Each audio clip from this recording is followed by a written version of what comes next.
I have a You blanket should out know there. what a picture is. Do you? Huh? Do you know what a picture is? Pardon? I just said In that real here? quick, don't drop. Okay.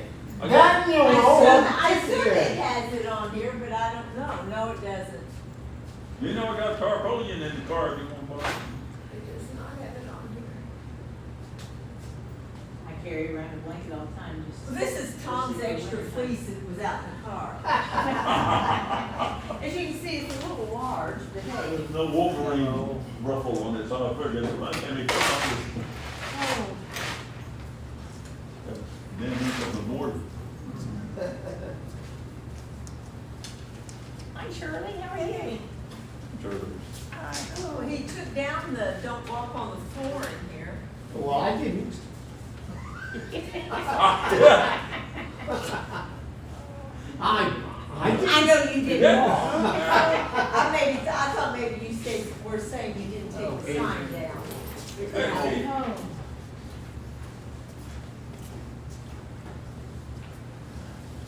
What's that, Keith? Babe, I pushed all my yard this afternoon. I don't know how big your it's too big. Is it pretty? I have the pin part and I just have the outside part. Well, we kind of never, I got it on the fourth side. That's really Yeah. Because it's colder over Oh, there. wait. Well, the The fan's fan's blowing. blowing. maybe that's where I need to be. There's, it's cold in here, but it's, Try that. they've got it running because You know it's hot. I mean, There's water. It's hot here, man. there's water under the laminate. So that's the reason the fans are running. That's not a good thing. See, the tiles are gone because when they were working on the roof, they took off the old roof. They didn't put the new one on and cover it before it rained. So rain, there's some places, there's some rooms upstairs that have tiles out too. Yeah. Like I thought I saw a Prius coming out of West End Street. Did you go to the bakery today? Yes, I did. Did you? That's Okay. fixed to wear sweater, did you? I Yeah. thought that was beautiful. Oh, yes, It's cold and, yeah, that's what we were complaining about As the before. driver's side slowed down like that.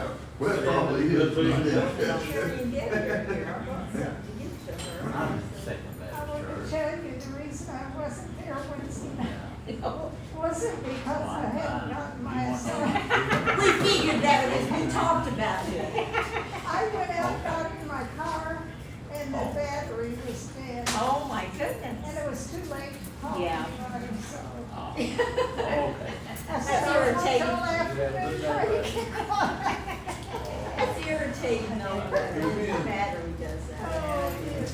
Well, I Prius hadn't had battery goes any dead. indication it was running The out. radio don't want to, they want to tell you anything about what happened, you just, I'm not worried. The last time I was home, in my garage. I was just getting ready to come So I back called home. her son-in-law.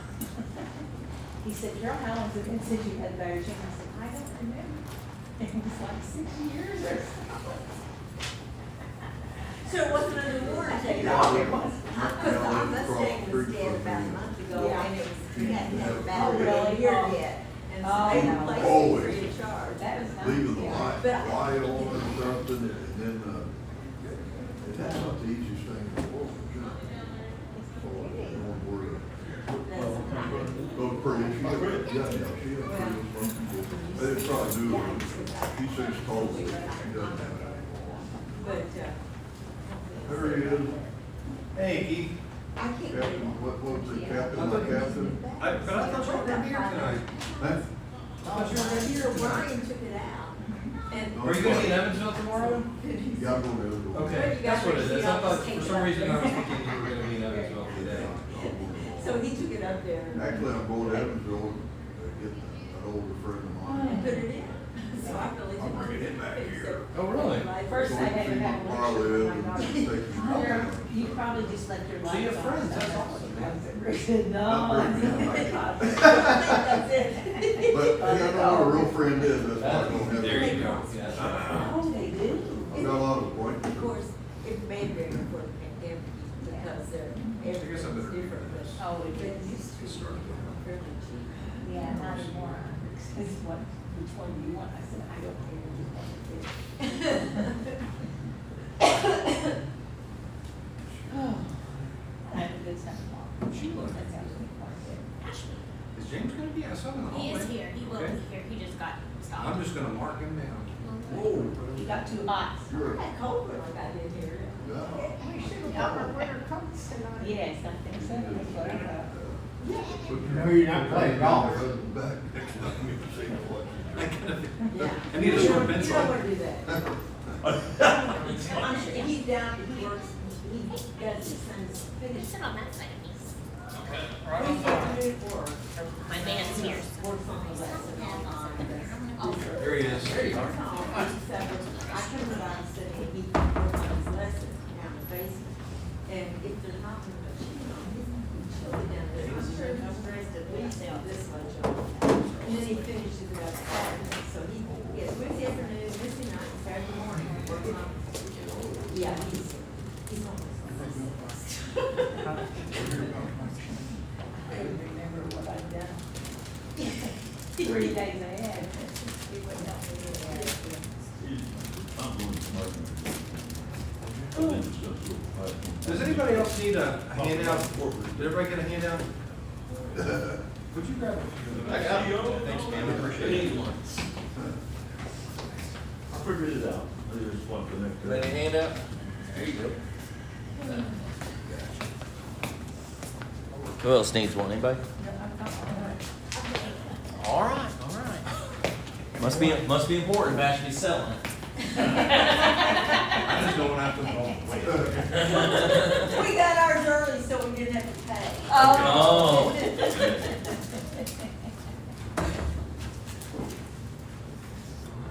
Guys, look at the prayer list.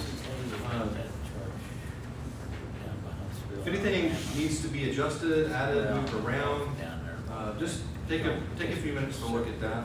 When did they put Lance in the hospital, you know? Because when I talked to Linda Sunday, she didn't say anything about it, you know? What happened or Well, anything? I Give can me tell, information? I can tell you it's on my phone, Here. which is also the camera for tonight, so. John, do you, on Lance Gribble, do you know, like, when, Did he have an episode or something? Yeah, he had some trouble and they Sunday. treated him and he went back home, but he's just on a waiting list for a Well, for a heart transplant. transplant, right. Yeah, he was there a few days up at St. Louis. I don't know that they did anything extensive, but Just more, just to check him out? I think so. Something triggered it, but I don't know exactly the detail. Certainly. He's very old, Yeah, I'm missing same age as Tom. name or is he on the list? Well, Is he he's- no, he didn't get shifted over there. Okay. Is he, He didn't have surgery. he didn't? No, he didn't have surgery. Who? Carl. Oh. Yeah. He's gonna be having surgery at some point. Okay, so he's still, a lot of pain. Yeah. How about your brother? How did any? High likelihood of doing a biopsy Okay. soon.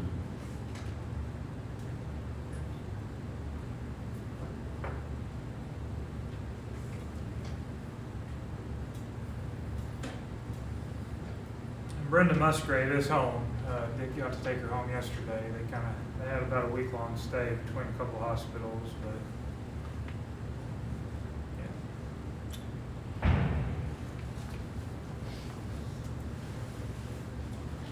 Those kids. Just no good, are they? It's great. Is she still home? They're having a good time. It's great. It's Yeah, not really real, good it's time. a Yes, real sir. arm right now. Tracking up the signal.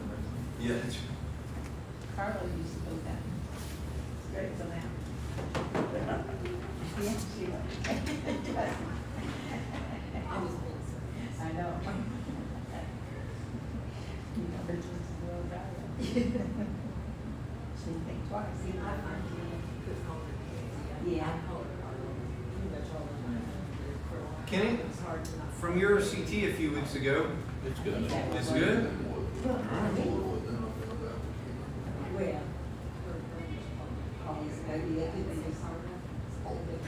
So that's just where we are. That's all I like. So You're younger than. Oh, yeah, there's station. Ashby, on that prayer list, why don't you make a note for Lisa to move Lance over to ongoing prayer needs? Okay.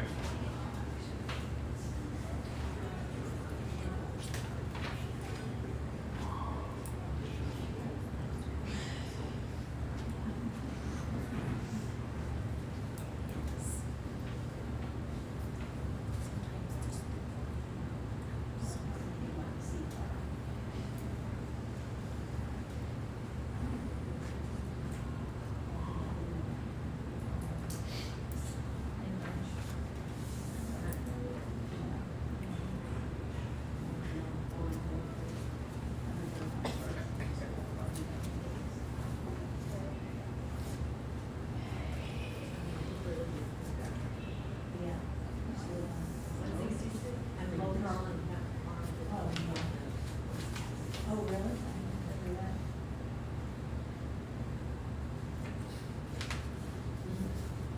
You're younger than mine. And so, I was probably junior high, yeah.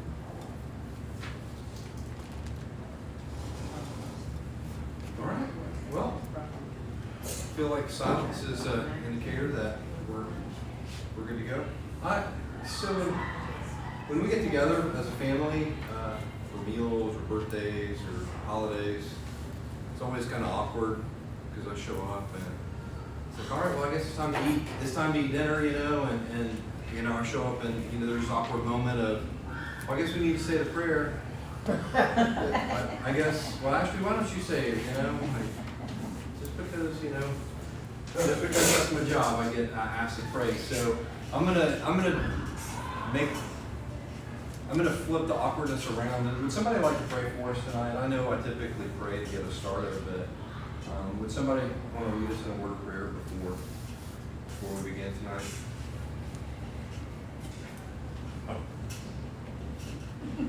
I can. Thank you, Carol.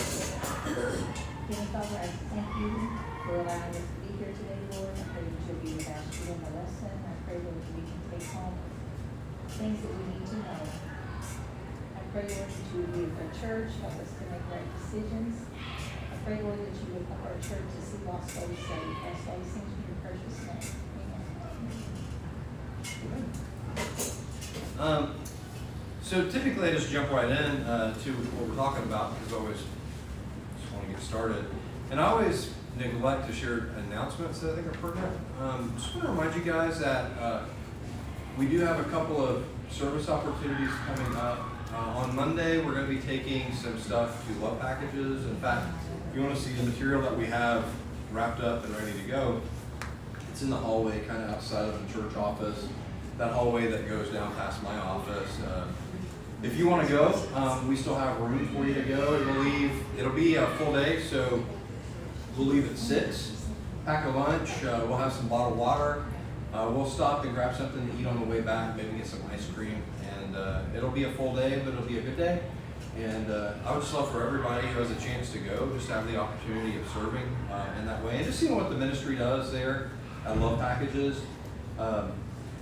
It really, you think, gosh, you know, how meaningful can old Sunday school literature or old books or old stuff be? And surprisingly pretty useful for missionaries who don't have access to printed materials, you know, real easily. So anyhow, I invite you guys to be part of that. Then, so let's see, that's Monday. A week from Saturday, we have some work lined up at Unity Christian School.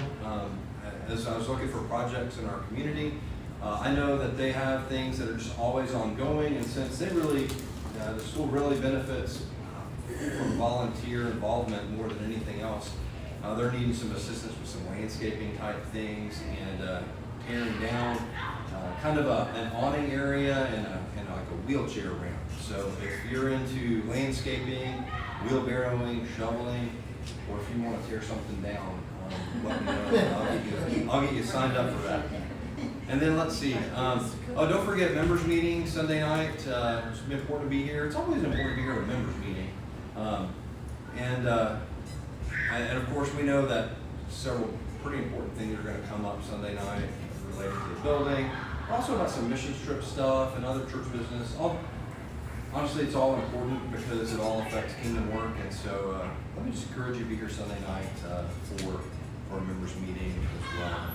And so anyway, those are a few things coming up that I just wanted to remind you of. And so today, as we're on session 5 of our neighboring study, and then next week will be our last session of our neighboring study. And next week will be when I've been talking about it, I've been threatening to bring it back, and next week will be when I share with you guys kind of the diagram that I drew on the board 2 or 3 weeks ago that talks about gospel and hospitality and proximity and how all of those things really have to come together in order for us to be good Christian neighbors. And so next week will be, I'm excited to talk about hospitality, especially because when we think of hospitality, we tend to think of cooking dinner for somebody, or having a fellowship meal, and that's part of it.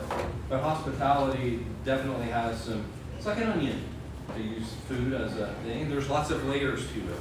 A layer of it is sitting down and eating together. A layer of it is inviting people that you don't know into your life. A layer of it is, taking risks, and trusting the Lord in those risks when it comes to relationships. So I'm excited to share that with you next week. So be here as we do that. And then when we wrap up next week, hopefully we'll have a little bit of direction as we continue through May and into summer. And summer always looks a little bit different around here because schedules are different for everybody, and so we'll have some idea of where we're going this summer for you guys next week.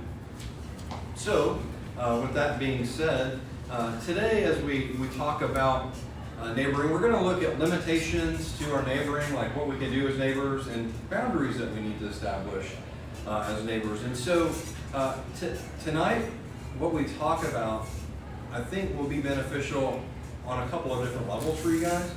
I think on one level, as you think about how to interact with your neighbors, it's going to be helpful, okay? That's why we're talking about neighboring. But I think on another level, as we talk about limitations, our own limitations in relationships and boundaries in relationships, that really kind of carries over to other relationships, not just our neighbors.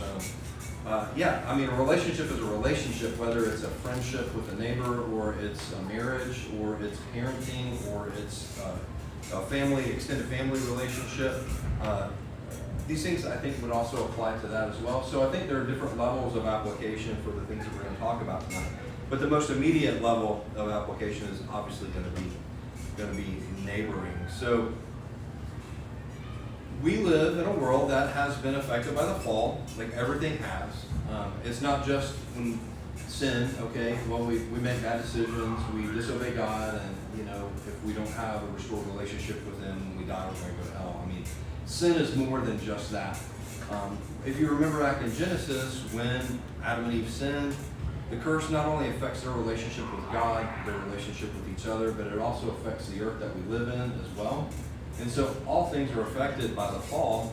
And so even as we seek to love our neighbors and we try to do the right thing when it comes to loving others and caring for people in our community, we're going to run into aspects of the fall that have affected those relationships and those desires as well. There's going to be limitations that we come in contact with. There are going to be boundaries that need to be established, and boundaries that people establish that are directed at us too. And so we have to ask the question, how do we deal with those limitations? We're called to love our neighbors, but what happens if they don't reciprocate? They don't want our love. They don't care about what we have to say. Do we just stop caring for them? What do we do? Or let's just think about it on the other side. Like, just flip the script. And let's say you're trying to care for your neighbor, your coworker, your friend, your loved one, and all of a sudden they receive that, but then they almost demand it. And so then you try to love them, but then they begin overstepping their boundaries and asking more of you than maybe you're able to give or you're willing to give.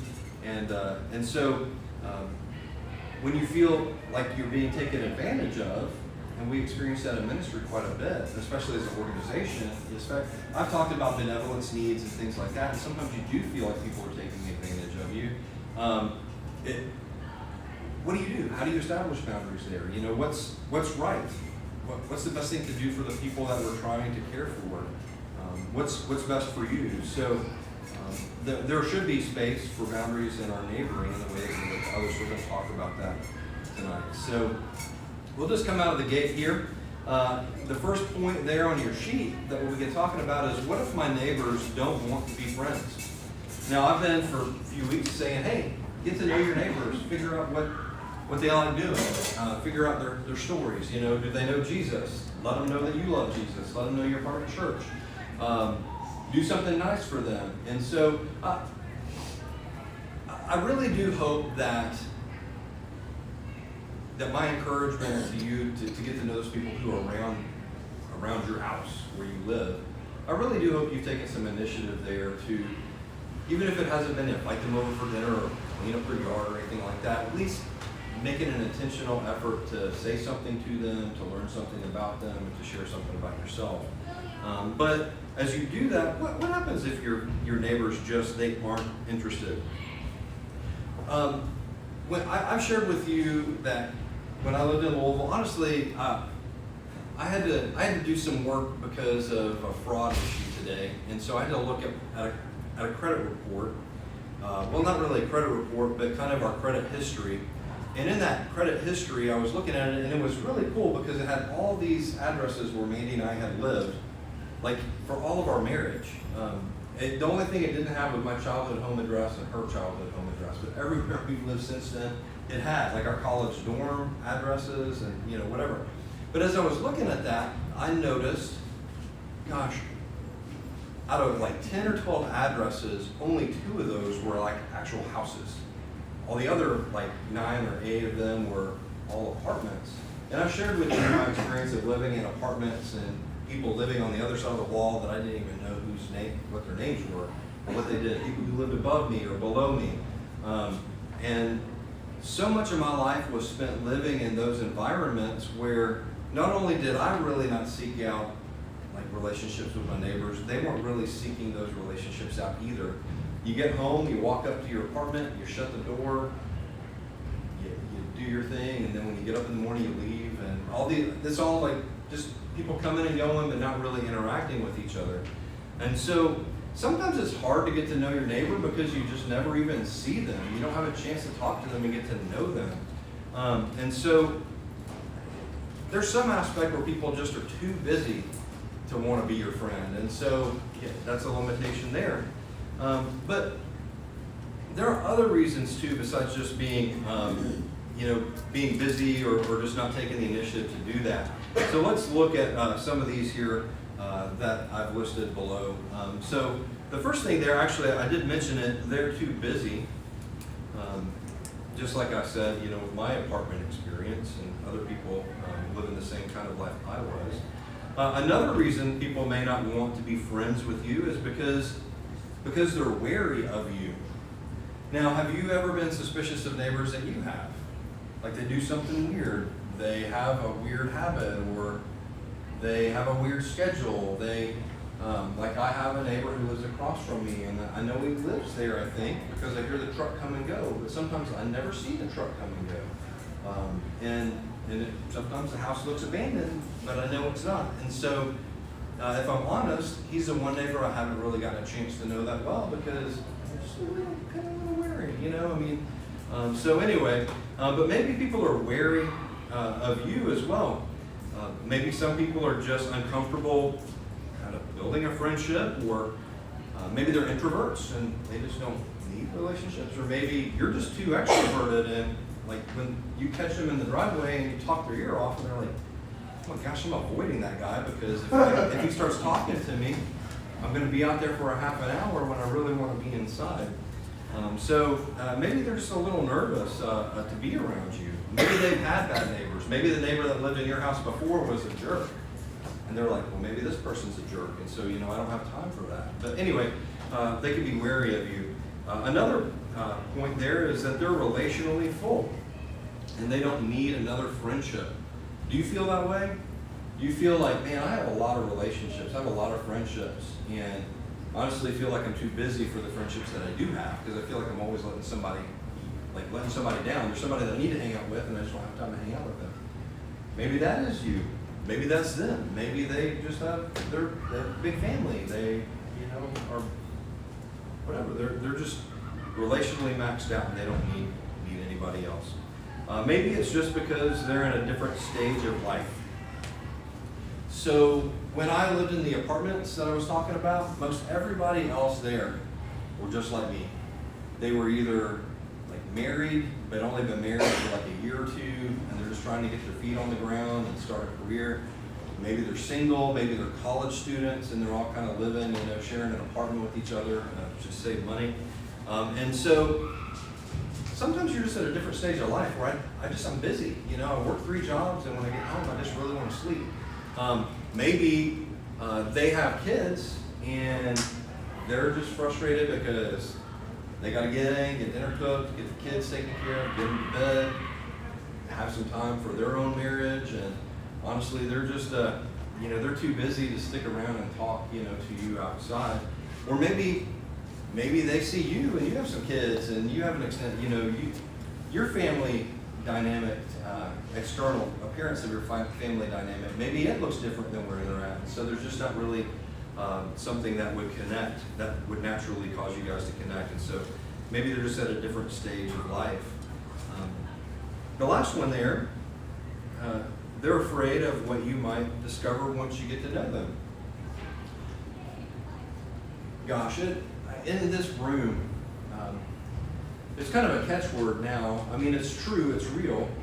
You know, I believe that people do experience trauma and carry baggage from traumas that they've experienced. You know, just like anything, sometimes you can overplay that, you know, like everything is, you know, a trauma or, you know, something like that. But a lot of people have experienced traumatic experiences in life, and or they're going through a traumatic experience in life right now, and maybe they're afraid of what you might discover if you got to know them a little bit. Like maybe they have a child who has a special need, you know, or an adult child who lives at home, and maybe they're kind of embarrassed about that, and so they don't really want to let you in. Or maybe they have a marriage that is just a terrible marriage, and they, you know, the husband and wife don't get along at all, and they're afraid that if they invite you into their life, you're going to see that, and so it's just easier to keep up the appearance that things are okay without getting too close to you, and so maybe they're afraid of what you might discover if you get closer. Heck, man, maybe they have a substance abuse issue. Maybe they have, you know, a criminal past. Maybe, you know, gosh, I've talked to people. I like to ask people, like, what do you do? Where are you from? Because I feel like if I know their story, it's easier to understand them as a person. And so I like all the information, all the details. But sometimes, just imagine if you had something in your past that you wanted just to kind of leave in the past. Somebody probing and asking questions and kind of noticing there's a gap in your story and really pressing, like, okay, I noticed there's like a gap there, and I really want to find out what that is. Maybe they just want to have to deal with that. So anyway, so maybe they just don't want to let you in because they're afraid of what you might discover. So what do you do in these situations? You just say, well, one of these things applies to my situation, so, you know, I'm done trying to be neighborly. You know, I'm just going to go in and leave them behind and not really worry about them. Well, I think one of the things that I would encourage you to do, probably the most important thing, just simply be patient with people.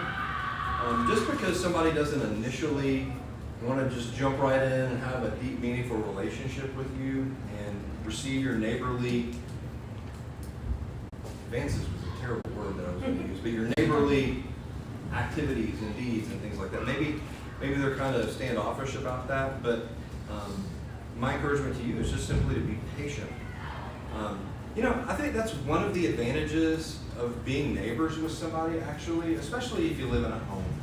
Because, like when I was in an apartment, people would come and go and move in and out all the time. Every weekend there was 2 or 3 U-Hauls going through the parking lot, so people just didn't have time to get to know each other, even if they wanted to. But in a neighborhood, usually people are around for a long time. So like my neighbor across the street, even though I've struggled to get to know them well, or him, over time, I've gotten to know bits and pieces of him, his patterns, what he does for work, and those types of things. So be patient, because over time, things could change.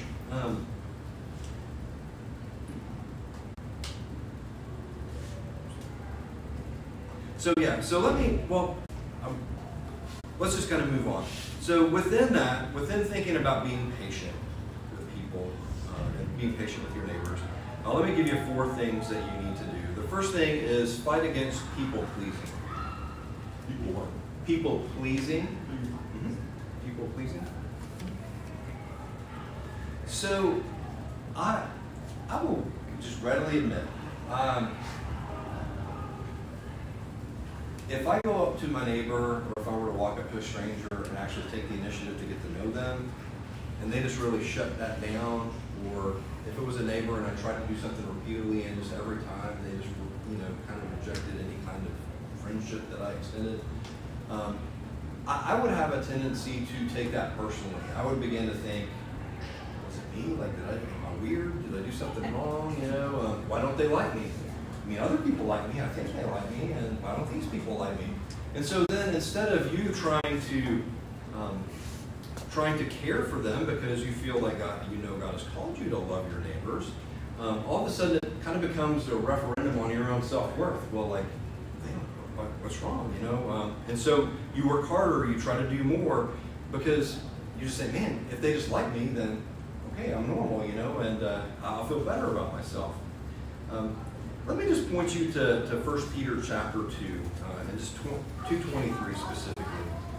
And actually, there are plenty of verses there that speak to this that I've listed underneath that point. But this is what 1 Peter 2:23 says about Jesus.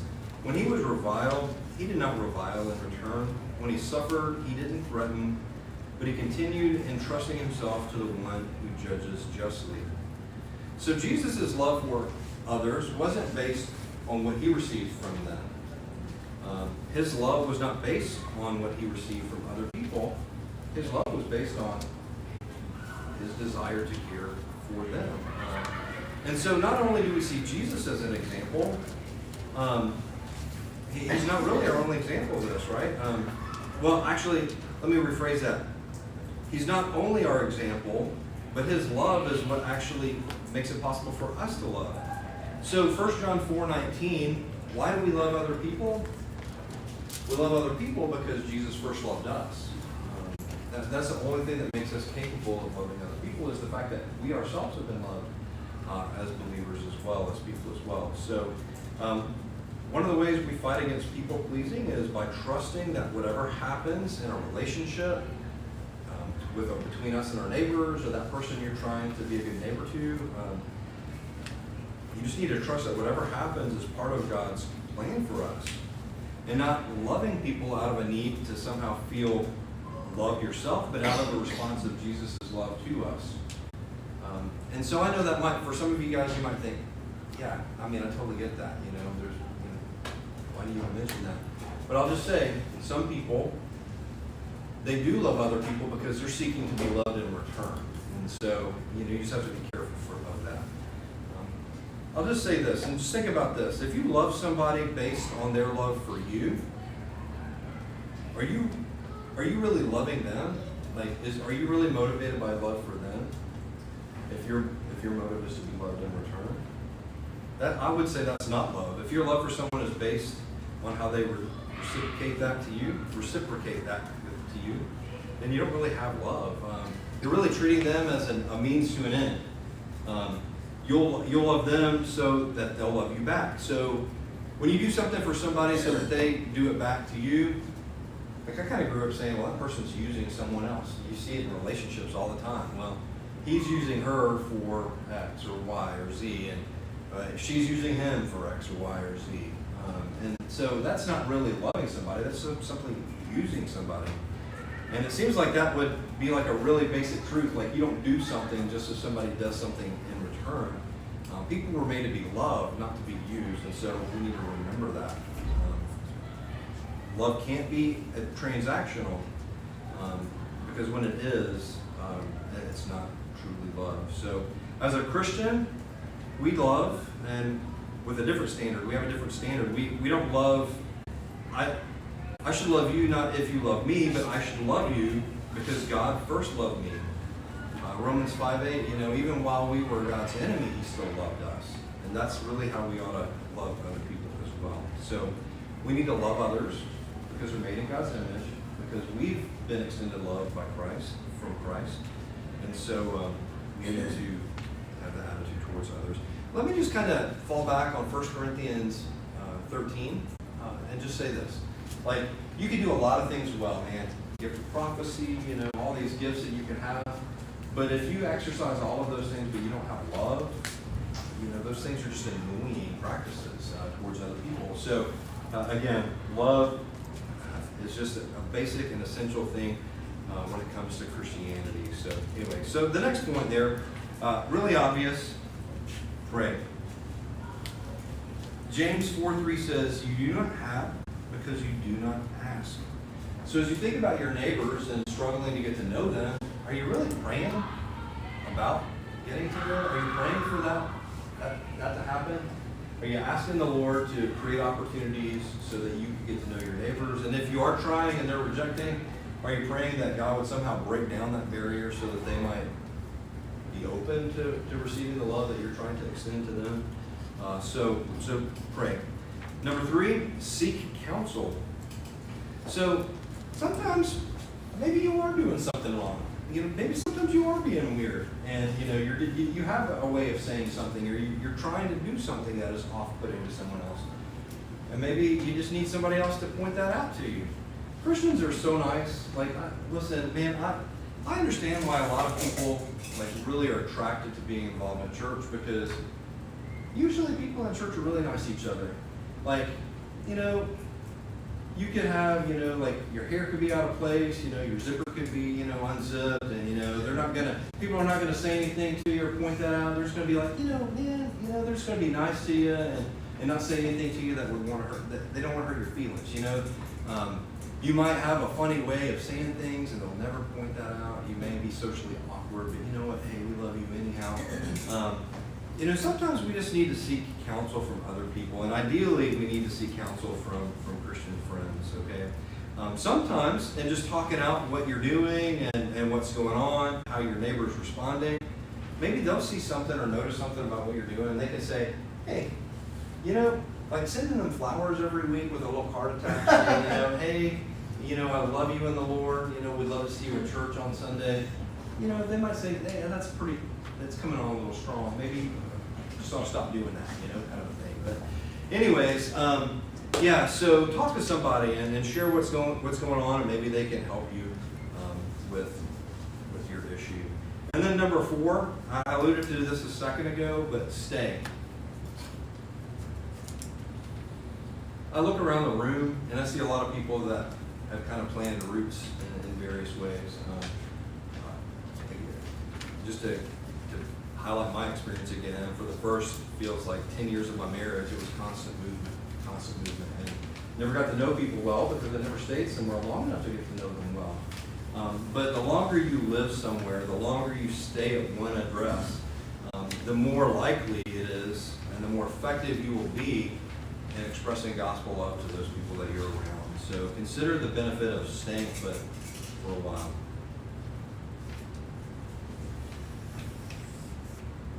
Let me just add one other thing before we move on to what if our friendship isn't going anywhere.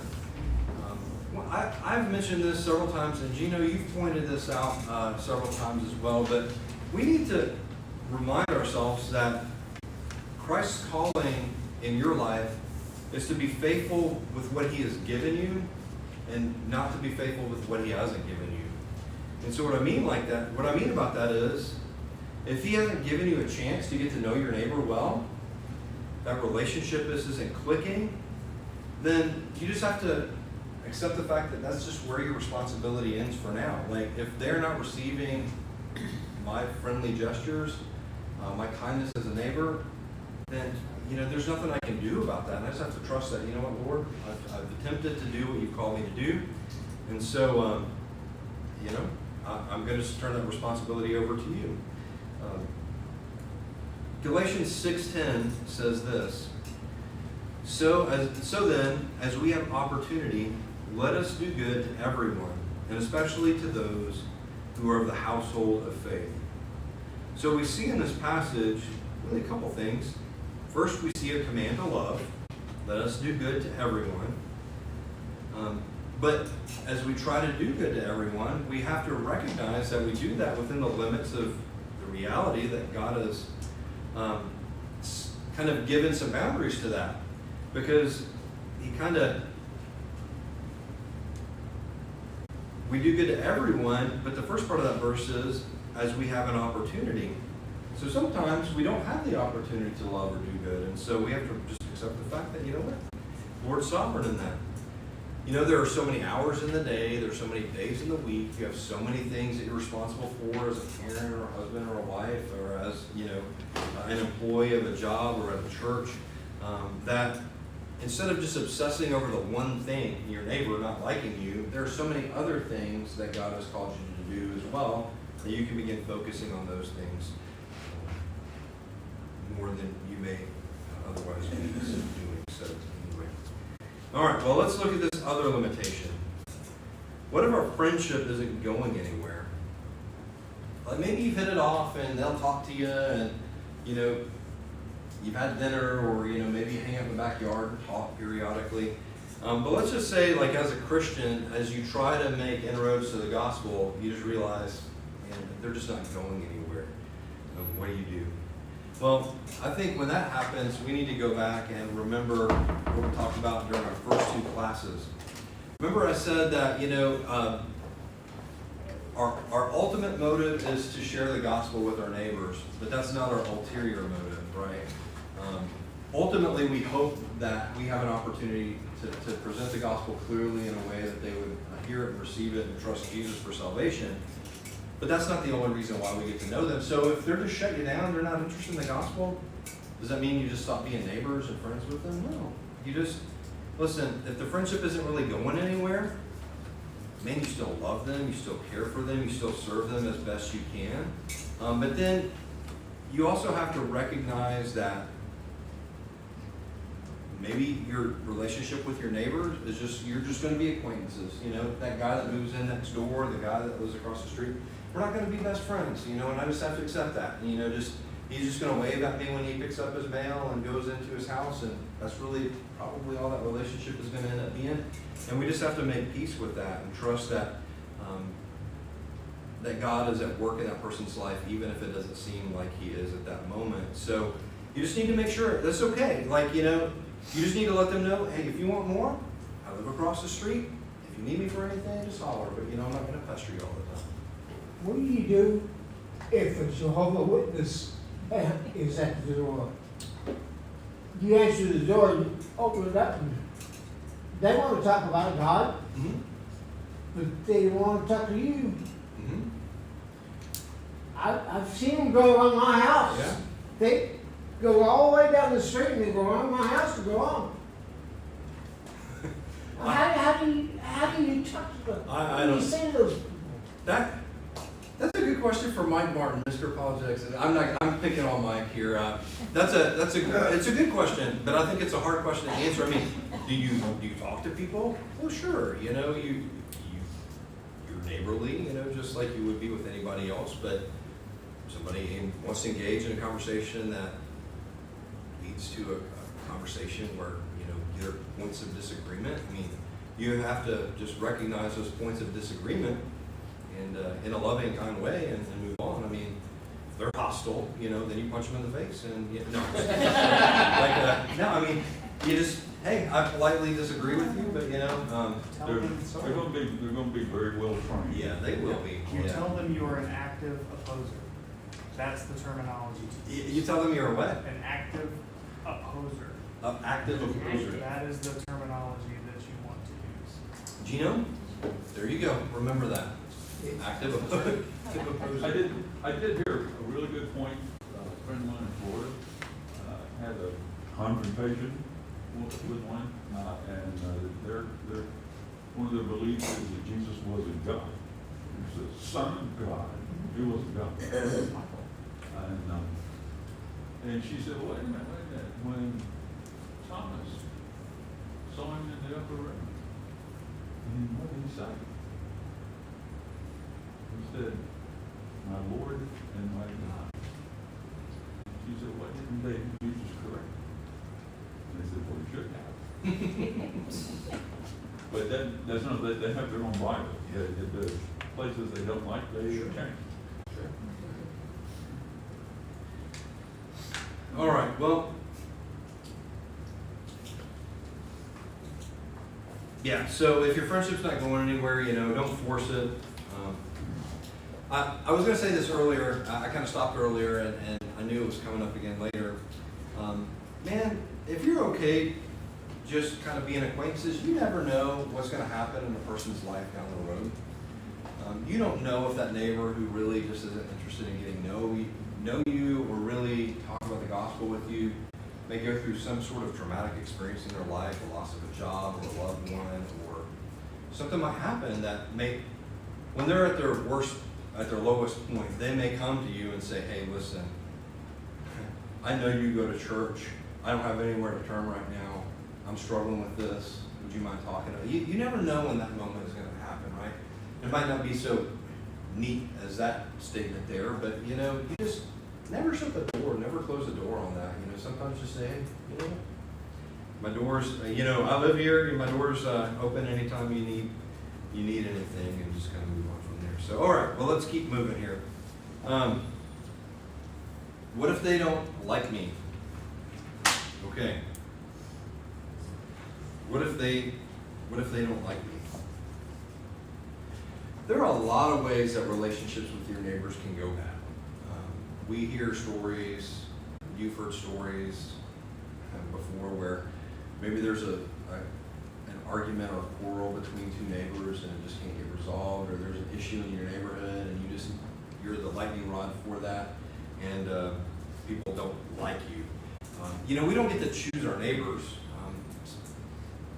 That's why people get nervous when a house around theirs goes up for sale, because you never know if you're going to have neighbors who are terrible neighbors or great neighbors. And so our house, behind our house is kind of a neighbor with their whole backyard is pretty much our backyard. And when that house went up for sale a couple years ago, we were really nervous because we thought, what if sketchy people move in there? Like, we literally, if you've been in my house, like, if really Gino is like, I'm on my back porch and Gino is my fence. So that's how close those neighbors are to my house, right? So I want to make sure I have good neighbors. And so I was nervous about that. We don't get to pick our neighbors, but I got a story for you. I had my neighbor wake me up in the middle of the night, and he said, "Sir, you've got to get out of your house. It's on fire." When I got out in front, there's 5 trucks. so And his neighbors that came in my bedroom and woke me up. Tell me I was on fire. Now, if he hadn't been a good neighbor, I would have heard that. yeah. Sounds like the Lord providentially provided that neighbor for you at just the right time. Yeah. Well, so maybe if you find yourself in a situation where your neighbor is mad at you, doesn't like you for some reason,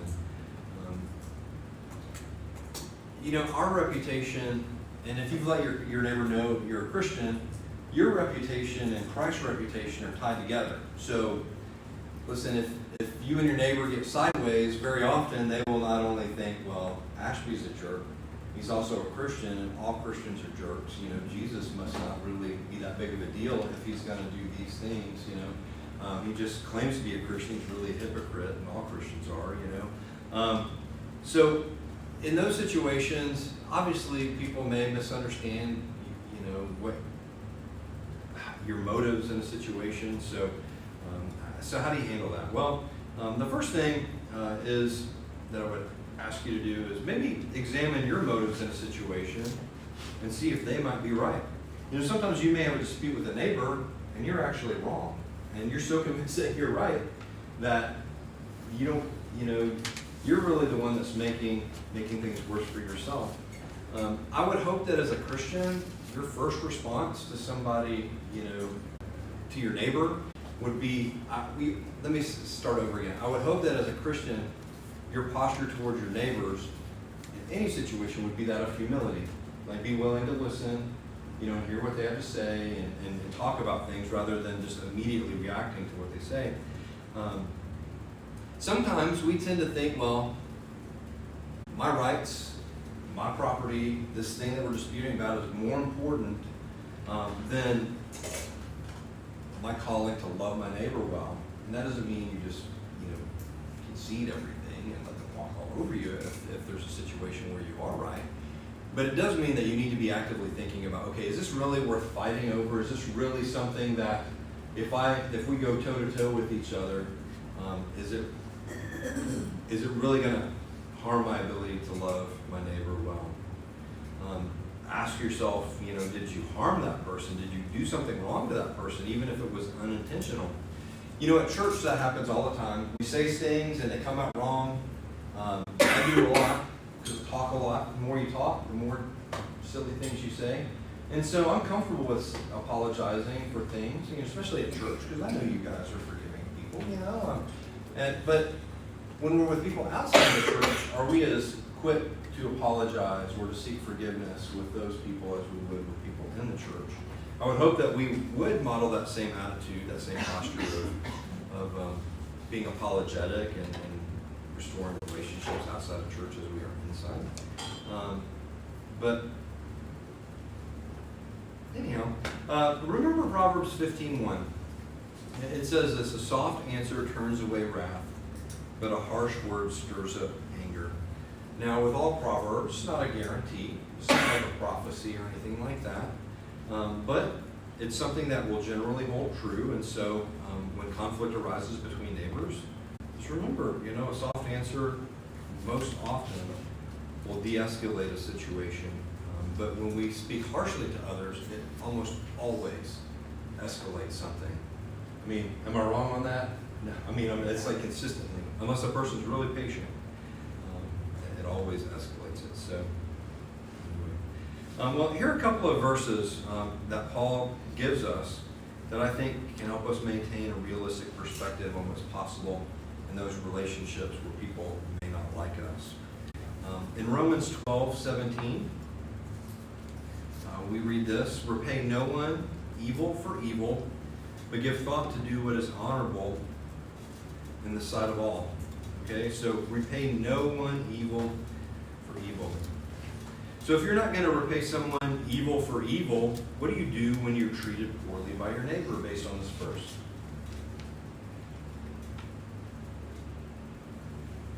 Depends on what they do. What does Paul say? Repay no one evil for evil, but Do what's honorable.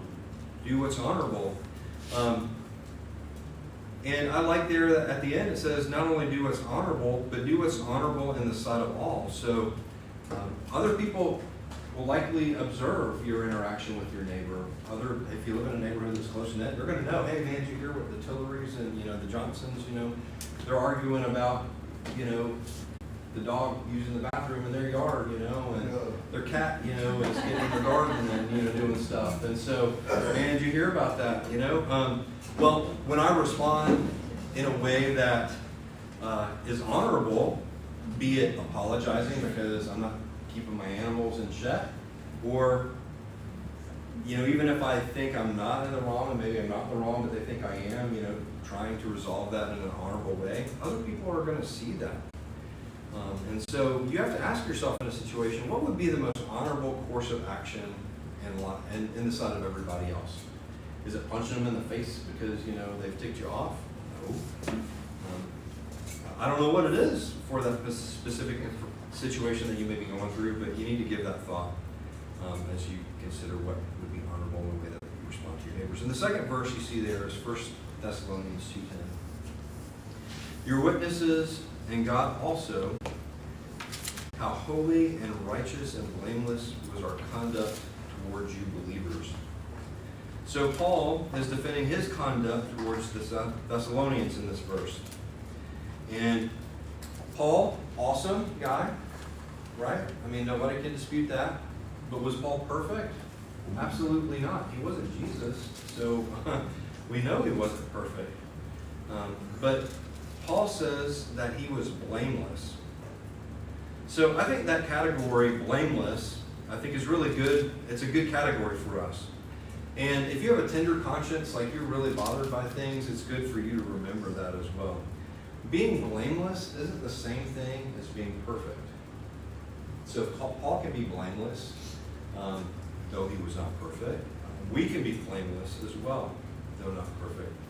It's simply, I think, maybe the best way for us to apply this truth would be this. It simply means that you're not to blame for what happened in a relationship. So don't be the cause of problems, maybe another way of saying that. So in your relationships with others, as a believer, don't be the cause of issues with other people. And so when things go wrong, I think a couple of questions that you can ask. One is, was my conduct honorable in the sight of all?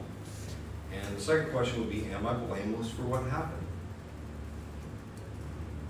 Now, I would hope that you could say yes to both of those questions, but if you can't, then it's time for you to seek an apology. It's time to make that relationship right in whatever way would be appropriate. So if our goal is to live at peace with other people, then we need to seek to do that practically as well. And sometimes that doesn't happen. Sometimes that conflict with your neighbor doesn't get resolved, even though you try to do the right thing. But we need to remember that ultimately it doesn't matter what our neighbors think about us in that situation, but what matters most in 1 Corinthians 4, Paul essentially says, you know what? It's the Lord who judges me, and so ultimately I need to be concerned about doing the right thing in His eyes. I don't care what I do care about what these other people think about me. Ultimately, they're not the one that judges me. It's the Lord who judges me. And so I need to seek to have a clear conscience before the Lord. So again, ask yourself, is my conduct honorable in the sight of others, and am I blameless for what happened? All right, now, what I think is probably, for me, was the most helpful of my study this week on this is, what if they take advantage of me? A couple of weeks ago, I talked about how important it is to have margin in your relationships with your neighbors. Like, you just need to make a little bit of time, if possible, to talk to them, spend time with them. But I mentioned that some people have more margin than others. I mentioned that as a student, like a high school student or a college student, because you don't have some of the responsibilities of a family, marriage and parenting, you don't have those responsibilities. Sometimes you have more freedom to do things. And then I mentioned that on the other end of that, the other end of our life, when you're retired, all of a sudden you find yourself with more margin as well. And so, imagine if you're a retired person, and so you're kind of on that other end of, you have margin to do things, and you seek that in your neighborhood. You're like, I'm retired, I've got a little extra time, I want to help out, I want to love my neighbors. And so maybe you have some elderly neighbors who you're mowing the yard for, doing some yard work. And let's just say that as you do that, as typically happens, they share with someone else, like, hey, did you hear that Mr. Tillery in my yard? And he said, if I ever need anything, just let him know. Well, he's so nice. Well, then that neighbor is saying, hey, I'm going to call Mr. Tillery up. I've got a few things that he can help me out with because I'm not able to do it myself. And then one thing leads to another, and then all of a sudden Mr. Tillery is doing everybody's yard work in their neighborhood, and he kind of becomes the neighborhood handyman / lawn service, right?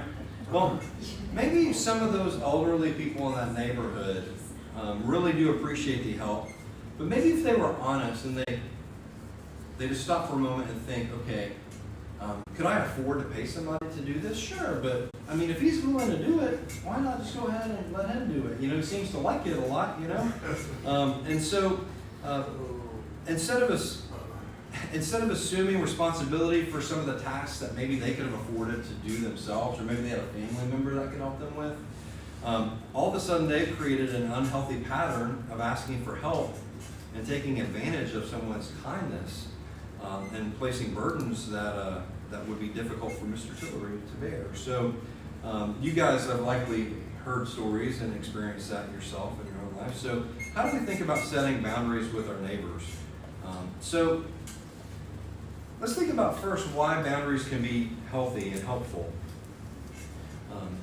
Why boundaries are healthy? Well, as a Christian, I think the primary reason we establish boundaries in relationships is not to protect ourselves, but it's to love our neighbors.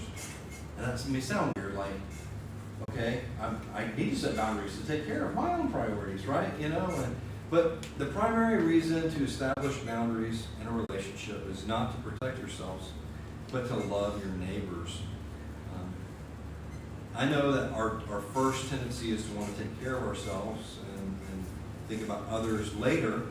But when we think about Jesus' upside down kingdom, he tells us to deny ourselves and to seek the good of others. And so that creates some tension for us, right? Because we instinctively think about self-preservation. So instead of establishing boundaries for the purpose of self-preservation, we need to set boundaries for the sake of love. Here's a verse that many of us have read and have thought about. In 2 Thessalonians 3:10, Paul says, "For even when we were with you, we would give you this command: if anyone is not willing to work, let him not eat." So we think, well, why did Paul issue that command? Why did Paul say that? Well, I don't think Paul did that because he feared being taken advantage of. I think he did that because he loved these people. It wasn't like he was like, I got to seek out my best interest, and so they need to work. No, he was saying that to them because he loved them and cared for them. And so he knew that if they were allowed to continue to receive the benefits of being cared for without contributing to the work in their community, they would be tempted to be sinful and idle. And he didn't want to enable that. Like if Paul said, well, if they're not willing to work, go ahead and feed them anyway. It's okay because, we're supposed to take care of each other. Well, in doing that, he would have enabled them. And his goal instead was to love them. And so let's kind of think about some categories of unhealthy behavior that boundaries would help for the sake of love. And I mentioned one, enabling. Sometimes when you're kind to someone, it allows a person to avoid doing something themselves that's difficult for them. Maybe, let's think about it relationally. Let's say that anytime someone has a fight with their spouse, you're like, you can come over and stay at my house, it's totally fine. And like on the surface, that would seem loving, right? Like, and if there's this is going out, to the interwebs. If there is a physical situation where you're in harm, you got to get out of that situation. I'm not talking about that. But, I don't want to deal with it tonight. I don't want to argue with my husband or my wife. I don't really want to work on this relationship right now. So I'm just going to punch out and go stay with my friend or my mom or my dad or someplace like that. When you do that, it seems on the surface like you're helping, but really you're helping them avoid doing something that would be difficult and necessary. And so there's lots of ways we enable, but that's just an example that I thought of there. False friendship is another thing. Sometimes when a neighbor depends on you too much, you might think, well, man, anytime I need something, James got a tractor, I call him up, man, he's my friend, he's my friend I call when I need something, moved with this tractor. Well, really unbeknownst to me, what I'm really doing is I'm simply using James. That our friendship isn't really genuine, and if James sells his tractor, I'm probably not going to call him up anymore. And so, again, if you come over every time I need you to do something with your tractor, you're really kind of enabling me, not to really. You're creating a false friendship by doing it, not you, but in this hypothetical situation. So it could limit your ability to help other people.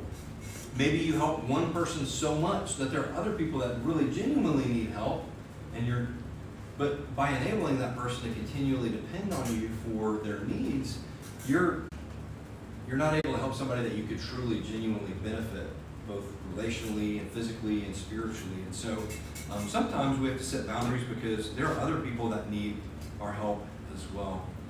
And then finally, I'll just say this: boundaries are helpful when your service becomes demeaning.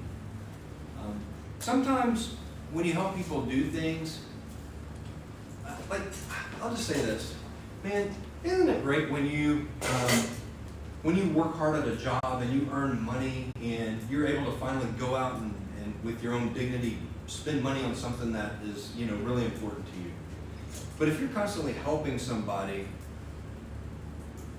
and you're not really letting them experience the joy that comes with working hard and being, you know, compensated for that hard work. Or, man, having a difficult argument with a spouse and then figuring out that if we just talk about things and work through that difficult situation, all of a sudden there's a resolution to the conflict. If we're always helping people, well, they lose their dignity, right? And so in the long run, boundaries are helpful because sometimes you want somebody to have the dignity of being proud of the work that they do or working through difficult situations. So boundaries can be useful. So I would say probably the easiest way to establish a boundary is this way, okay? The easiest way to establish a boundary is just to say no. But doing that in a way that is where you help the person understand that you're acting out of love and not simply being self-protective. At the bottom there, there's this responsible blank versus responsible blame. It's helpful for us to think about this in terms of we're responsible to versus responsible for. And what I mean by that is there's things that we're responsible to do. We're responsible to love people, to encourage people, to pray for people, to sometimes help educate them, to disciple them, to help them get on their feet in a way that doesn't create dependence. But sometimes when we do things, that we're responsible to do, sometimes that shifts to responsibility for.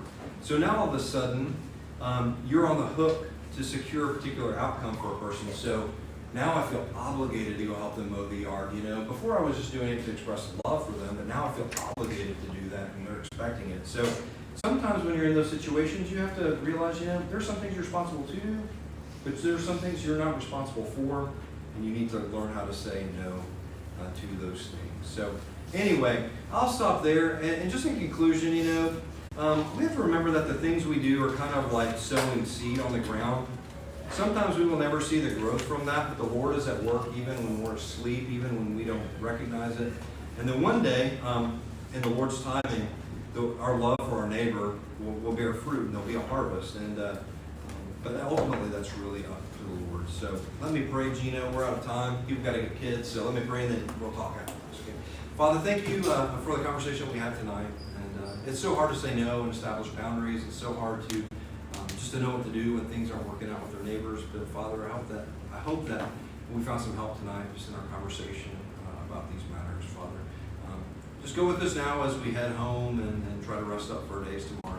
And again, Father, I love each and every one of these men and women tonight that are here tonight. And Father, I pray that you would bless them and just reveal yourself to them in really clear, powerful ways. I pray this in Jesus' name.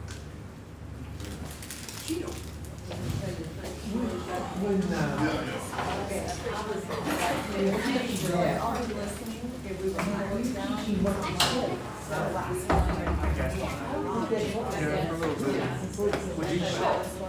Sure, but Well, you're talking about food, I'm talking about a lifestyle. And they put more from you, what they see than what you do. well, What you say. that's true, but sometimes, like for example, like if you have to establish a boundary with somebody, somebody was to become independent on something, I could just stop doing it. I thought about that. You know, That person is loved one. I wouldn't care what I was like, fun. So I think our actions,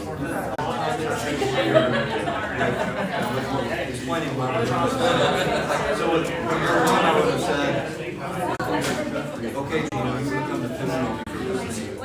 And sitting there, of course, I should just wait because I love you, I care for you. I was complaining about this problem. But some of the ways I'm serving you, maybe you're you'd be doing it. And so I wouldn't just say, okay, Gino, I'm just not going to answer your calls anymore. Here's why I'm doing it, and I'm not going to just drop you, just not answer your calls anymore, but just know that I'm going to be kind of, I'll help bless with these things. And so, just in that example, I'm not only kind of acting, I'm going to do it. It's not because I don't like it, but maybe you do need to know, like, you're asking me to help you with your budget. You're smart enough, you know how to do your budget. You're asking me to help And so that's why I would say, we need to know how to answer a question or respond to a situation, but I disagree with you. And you need to our actions, speech alone. I say you're learning your neighbor. Yeah, he didn't have one. Right. Step even in New Jersey. Yeah. He can work out. Right. So I was wrong. Yeah. So, and I would say in a situation just like that, if somebody, if you and I were neighbors and you didn't have a mower and you needed to mow, and you're taking a mower to mow, I'd say absolutely. I've actually been in the back end of this situation. But if for years and years you never buy a mower, even though you have a little extra money, and you're still using it, I feel at some point I need to say something like,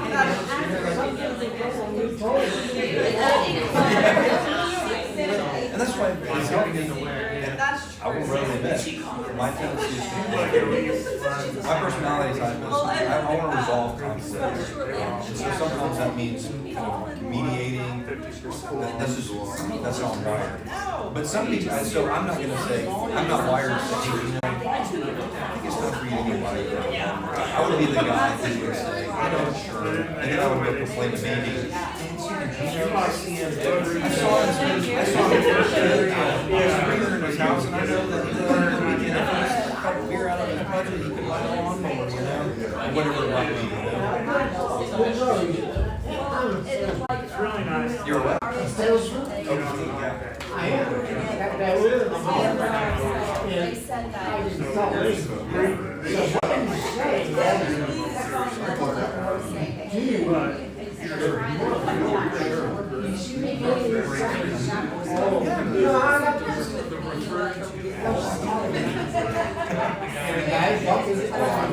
baseball, witches. Everybody's waiting to talk. What then? What then? And they got so they get suicide. Mr. Tillery. And I would say, you know, that, like that, I mean, saying it is one thing, it's true, but doing it is also, you know, Oh, I like you. If you love me, you'll cut my grass. hey, listen, I would be, we were just talking about that, I'd be happy to mow your yard, but you know what, at some point you gotta. That's what you're saying, like, sometimes you say,